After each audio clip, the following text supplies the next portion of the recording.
Hi friends, అందరూ ఎలా ఉన్నారు? బాగున్నారా? నేను బాగున్నాను ఫ్రెండ్స్. ఇవాళైతే గుత్తి దొండకాయ ఫ్రై. ఎప్పుడు రొటీన్గా చేసినట్టు కాదు, స్టఫ్ చేసింది కూడా కాదు. స్టఫ్ చేయకుండానే ఘాట్లు పెట్టేసి ఉప్పు కారం వేసుకుని జీలకర్ర ధనియాల పొడి వేసుకుని వావ్ అదిరిపోయింది. సో దీని రెసిపీ నేను షేర్ చేస్తున్నాను. సో ఇంత షార్ట్ వీడియోలో చెప్పడం చాలా కష్టం. చాలా చాలా టేస్టీగా ఉంటుంది. వెల్లుల్లిపాయలు కూడా వేసుకున్నానేమో, చిరులీక్స్ అన్ని చిరులీక్స్ చేసేస్తున్నాను నేను. మొత్తం కూర అన్ని రెసిపీస్ అన్ని చిరులీక్స్ చేస్తున్నాను. బట్ మీరు చూడాలి, చేసుకోవాలి, ఎంజాయ్ చేయాలి. ఇంత మంచి మంచి దొండకాయ ఫ్రైలు అసలు వదులుకుంటామా?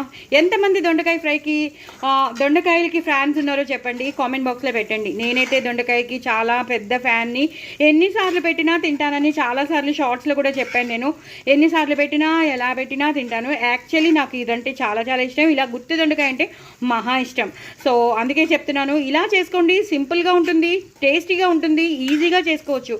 అది నేను చెప్పేది. ఎంతో హడావుడి పడిపోయి ఏవేవో తెచ్చేసుకుని ఏవేవో స్టఫ్ చేసేసి పెద్ద లాంగ్ ప్రాసెస్ చేసుకోవాల్సిన అవసరం లేదు. ఇలా షార్ట్ ప్రాసెస్లోనే చాలా సింపుల్గా మనం దొండకాయ ఫ్రైని చేసేసుకోవచ్చు. ఘాట్లు పెట్టేసి ఉప్పు కారం మసాలా అంతా లోపలికి వెళ్ళిపోతుంది.